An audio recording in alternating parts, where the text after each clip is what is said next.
The University of Virginia scientists have uncovered a surprising way the brain defends itself by letting a parasite in, then stopping it cold. It's a discovery that could change how researchers understand long-term brain infections. Gabby Womack is live in studio to explain. Good evening, Gabby.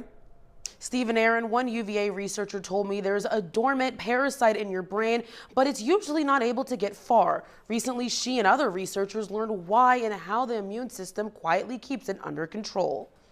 We had this really unexpected finding. Researchers at the University of Virginia just uncovered a surprising way the brain keeps a common parasite under control.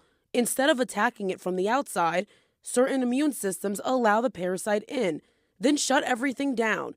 That parasite is called toxoplasma. If this parasite infects a cell, if that cell can die, that's a game over for the parasite.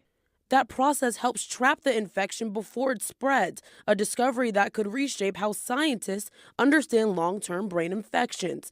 Despite the idea of parasites in the brain sounding alarming, researchers say for the most part, it never becomes a problem. Most people won't know that they have it because it's really not going to cause them any issue in their lifetime. Doctors mainly monitor toxoplasma during pregnancy or when the immune system is weakened.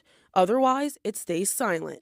And so it helps us understand that patient pool, but it also understands all of the things that are necessary to combat a pathogen. Researchers say this discovery could eventually help inform treatments for other long-term brain infections and deepen understanding of how the immune system protects the brain without causing damage. Live in the studio, Gabby Womack, 29 News at 6.